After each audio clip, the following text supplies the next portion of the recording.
ہیں میرے عزیزو، حالات ایسے کیا پیش آئے کہ یہ کربلا کا واقعہ رونما ہو گیا؟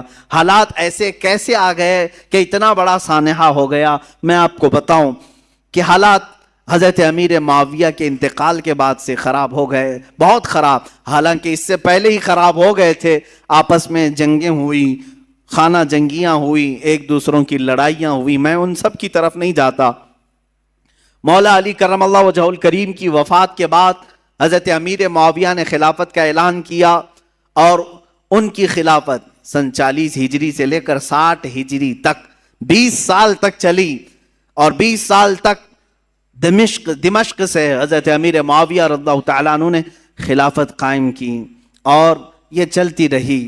اس دوران بہت سارے فتوحات بھی ہوئے، اسلامی سلطنتیں بڑھتی بھی رہیں، ان کا انتقال ہوا۔ اب جو معاملہ خراب ہوا وہ یہاں سے ہوا کہ حضرت امیر معاویہ کا بیٹا یزید تھا، وہ تھے صحابی رسول، حضور صلی اللہ علیہ وسلم کے سالے بھی لگتے ہیں رشتے میں، حضور کی زوجہ ہیں حضرت ام حبیبہ رضی اللہ تعالیٰ عنہ، جو حضرت امیر معاویہ کی سگی بہن ہے، اسی لیے حضرت امیر معاویہ کو امت کا ماموں بھی کہا جاتا ہے۔ وہ ام المومنین حضرت ام حبیبہ کے سگے بھائی ہیں۔ امیر معاویہ کا جو بیٹا تھا وہ ناہنجار تھا، وہ صحیح آدمی نہیں تھا، فاسق و فاجر تھا۔ ہاں یہ اور بات ہے کہ روایات یہ بتاتی ہیں کہ ان کی زندگی میں اس کا فسق و فجور ظاہر نہیں تھا، ان کی زندگی میں باپ جب تک تھے اس کی برائیاں، اس کی عیاشیاں ظاہر نہیں تھیں۔ جیسے ہی ان کا انتقال ہوا تخت پر یزید بیٹھا، یزید جیسے ہی خلافت قائم کر لیا دمشق میں، اور ملک شام والوں نے سب بیعت کر لیا، یزید کو حاکم مان لیا، اس کو خلیفہ امیر المومنین تسلیم کر لیا۔ لیکن جو صحابہ تھے، بڑے صحابہ، انہیں معلوم تھا اس کے حالات خراب ہیں، یہ اچھا آدمی نہیں ہے۔ اس کا شراب پینا بھی ثابت تھا، اس کا نماز ترک کرنا بھی ثابت تھا، دن بھر اس کا بندروں سے اور جانوروں سے کھیلنا بھی ثابت تھا۔ یہ سب چیزیں جنہوں نے دیکھا ہے، کیا اسے اپنا حاکم تسلیم کر لیں گے؟ یہ ہمارا زمانہ نہیں ہے جو ہم کسی پاگل کو بھی حاکم تسلیم کر لیتے ہیں۔ ہاں، یہاں کسی ڈمرو بجانے والے کو بھی ہم بٹھا لیتے ہیں، گدھے کو بھی سر پہ بٹھا لیتے ہیں۔ یہ زمانہ نہیں تھا، وہ صحابہ کا زمانہ تھا، وہ تابعین کا زمانہ تھا۔ وہاں نماز ترک کرنے والے کو بھی حاکم نہیں بنایا جاتا۔ تو یہی معاملہ ہو گیا۔ یزید کی خلافت کا اعلان ہونے کے بعد صحابہ میں آپس میں یہ باتیں گردش کرنے لگ گئی کہ آخر اس کو کیسے تسلیم کیا جائے۔ اس وقت جو خلافت کے امیدوار تھے، جو اہل تھے، وہ اور بھی صحابہ تھے، جیسے مکہ مکرمہ میں حضرت عبداللہ بن زبیر رضی اللہ تعالیٰ، یہ حضرت زبیر کے بیٹے، حضرت ابوبکر صدیق کے نواسے، حضرت اسماء کے بیٹے حضرت عبداللہ، یہ مکہ میں تھے، وہ بھی خلافت کے اہل تھے۔ مدینہ طیبہ میں حضرت امام حسین رضی اللہ تعالیٰ عنہ تھے، اور حضرت عبداللہ ابن عمر بھی تھے، حضرت عبداللہ ابن عباس بھی تھے، حضرت عباس حضور کے چچا کے بیٹے۔ یہ بڑے صحابہ موجود تھے اس وقت۔ لیکن یزید نہ صحابی ہے، نہ حضور کی زندگی میں کبھی رہا ہے۔ حضور کی وفات کے 15 سال بعد تقریباً وہ پیدا ہوا ہے، 25 ہجری میں۔ اس کو جب خلیفہ بنایا گیا تو ظاہر سی بات ہے معاملات خراب ہو گئے۔ اب یزید نے طاقت کے بل بوتے، اپنے سورس کے بل بوتے اپنی خلافت کو قائم کرنا شروع کیا۔ اب اسے خطرہ جو تھا وہی مکہ سے تھا، مدینے سے تھا، اور کوفہ سے تھا۔ کوفہ میں حضرت علی کے چاہنے والے بہت لوگ تھے۔ کوفہ حضرت علی کے محبین کا ایک مرکز تھا پہلے سے، اگرچہ ان لوگوں نے پہلے بھی دھوکہ دیا ہے۔ حضرت علی کا انتقال بھی کوفہ میں ہوا، حضرت امام حسن کا بھی زہر دیا گیا کوفہ میں، یہ سب حالات ہوئے۔ لیکن وہاں چاہنے والوں کی کثرت بھی بہت تھی، اور اکثر ایسا ہوتا ہے کہ آج بھی چاہنے والے بہت ہوتے ہیں لیکن کچھ غداری کرنے والے ہوتے ہیں، تو ان کو آج بھی کوفہ سے جوڑا جاتا ہے کہ کوفی تو نہیں ہے، یہ مسل مشہور ہو گئی ہے۔ تو امام حسین مدینہ میں تھے، عبداللہ بن زبیر مکہ میں تھے۔ یہ ان جگہوں پر سے خطرہ لاحق تھا، کس کو؟ یزید کو، کہ اگر یہ لوگ بغاوت کر گئے، یہ لوگ اگر میری خلافت کو تسلیم نہیں کیے، تو ایک بہت بڑا طبقہ مسلمانوں کا ان کی طرف چلا جائے گا، اور پھر میری خلافت کو قائم کرنا بہت مشکل ہو جائے گا. اور اس کے جتنے مشیر تھے وہ سب کے سب عیاش قسم کے تھے. ایک بات یاد رکھیں, کبھی حاکم ڈینجر بنتا ہے تو اس کے مشیروں کی وجہ سے. مشورے دینے والے اگر بہت خطرناک ہوں تو حاکم بھی بہت خطرناک بن جاتا ہے. ایسے اکثر ہوا ہے. تو یزید کے جو مشیر تھے وہ سب ظالم تھے, مشورے بہت بھیانک قسم کے دیتے تھے. ان کے مشوروں کی وجہ سے ہی تو کربلا ہو گیا. یزید فوج کی فوج بھیجتا رہا. حسین اعظم اس وقت تک مدینہ طیبہ میں تھے. سیدنا امام علی مقام مدینہ طیبہ میں تھے, ان کا گھر مدینہ میں تھا, اہل بیت خاندان سب مدینہ میں رہ رہے تھے. اب یزید نے اپنا گورنر وہاں پر مدینہ طیبہ میں مقرر کیا اور سب سے پہلے بیعت لینے کے لیے مدینہ بھیجا. اور وہاں کے گورنر سے کہا حسین کو بلاؤ, عبداللہ بن عمر کو بلاؤ, اور جو مدینہ میں بڑے صحابہ ہیں ان کو بلاؤ اور ان سے میری بیعت لے لو اور کہو کہ یزید امیر المومنین ہے, خلیفۃ المسلمین ہے. گورنر کو جیسے ہی آرڈر آیا ان تینوں کو بلایا اس نے, اس میں امام حسین بھی تھے. گورنر نے کہا خلافت قائم ہو چکی ہے دمشق میں, آپ حضرات تسلیم کر لیں, آپ یزید کو خلیفہ مان لیں. حضرت امام حسین فوراً کھڑے ہو گئے. کیا تم مجھ سے ایسے کو خلیفہ ماننے کو کہتے ہو جس کی نمازوں کا کوئی ٹھکانہ نہیں, جو عیاش ہے, فسق و فجور میں مبتلا ہے, جو عورتوں کا دل دادا ہے؟ میں ہرگز تسلیم نہیں کرتا. آپ اٹھ کر کے چلے گئے. اس کے بعد جب یہ بات یزید کو پتہ چلی تو گورنر کو سخت آرڈر آیا کہ یا تو ان کی بیعت لے لو یا تو پھر ان کو قتل کر ڈالو. اتنا سخت حکم آیا تو جو گورنر تھا مدینے کا اس نے امام حسین کو بلایا اور کہا میں نہیں چاہتا کہ رسول اللہ کے گھر والوں کے ساتھ میں سختی کروں, اور مجھے میری نوکری کی بھی فکر ہے. میں اگر آپ کے ساتھ سختی کے ساتھ معاملہ نہ کروں تو یزید مجھے مار ڈالے گا, بیچ کا کوئی راستہ نکالیں. تو امام حسین نے کہا ٹھیک ہے, میں بیچ کا راستہ یہ نکالتا ہوں کہ میں مدینے سے نکل جاتا ہوں, میں مدینہ طیبہ سے ہی نکل جاتا ہوں تاکہ تجھے کوئی سختی وہ نہ کر سکے. اس نے گورنر نے کہا ٹھیک ہے آپ یہ کام کر سکتے ہیں. سیدنا امام حسین رات کے وقت اپنے گھر والوں کے پاس آتے ہیں. یہاں سے شروع ہوتی ہے داستان. اپنے گھر والوں سے کہتے ہیں آؤ اب ہمارے لیے مدینہ تنگ ہو گیا ہے, یزید کی سختیاں بڑھتی چلی جائیں گی, اس کے ظلم کی داستانیں اب رقم ہونا شروع ہو چکی ہیں. اپنے گھر والوں سے کہا ہم سب ہجرت کر رہے ہیں مدینہ طیبہ سے. سب نے پوچھا کہاں جا رہے ہیں؟ کہا مکہ مکرمہ جائیں گے, وہاں جا کر کے حرم کعبہ میں رہیں گے. حرم کعبہ میں کوئی جنگ و جدال نہیں کر سکتا, قتل و قتال نہیں کر سکتا, حرم کعبہ میں جا کر رہیں گے. آپ اندازہ کریں رسول پاک نے ہجرت کر کے مکہ کو چھوڑ کر مدینہ آباد کیا. ان کے نواسے کے ساتھ ایسا معاملہ پیش آ رہا ہے کہ انہیں مدینے سے ہجرت کر کے مکہ جانا پڑ رہا ہے. رات کے وقت اپنے گھر والوں کو اٹھایا اور جتنے لوگ تیار ہوئے ہیں اس میں اپنے عزیز خاندان کے لوگ تھے. مدینے سے پہلے کچھ ہی لوگ تیار ہوئے. آپ کی 2 بیویاں ساتھ میں تھیں, آپ کے شیرخوار بچے حضرت علی اصغر, آپ کے جوان بیٹے حضرت علی اکبر, آپ کے بھتیجے حضرت امام قاسم, اور آپ کی بھتیجی, اور آپ کی اپنی بڑی بیٹی حضرت سکینہ رضی اللہ تعالی عنہا. یہ سب گھر والوں کا ایک قافلہ نکلا. پہلے تو یہ لوگ 12-15 کی تعداد میں تھے اور صبح کا وقت تھا جب مدینے سے یہ قافلہ نکلنے کو تیار ہوا. روضہ رسول پر میرے آقا کی بارگاہ میں امام حسین آئے. میرے عزیزو اب پھر یہاں سے حالات ہمارے بے قابو کر جاتے ہیں. میں یہ چاہتا ہوں کہ اس بار کے بیانات میں اب ہم رونے دھونے کو فوقیت نہ دیں. غم حسین تو تڑپاتا ضرور ہے لیکن ہم اپنے جذبوں کو جوان رکھنا چاہتے ہیں اور ہم چاہتے ہیں کہ اب حسینی کردار ادا کرنے کا وقت آ جائے.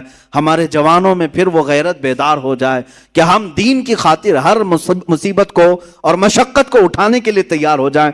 حسین اعظم روضہ رسول پر آئے, میرے آقا صلی اللہ علیہ وسلم کو سلام پیش کیا اور درد بھری آواز سے کہا یا رسول اللہ یا ابتا, اے میرے باپ. حضور کو اکثر وہ ابا کہہ کر کے ہی پکارتے تھے. میرے آقا کی بارگاہ میں پکار کر کے کہا آپ کے مدینے سے مجھے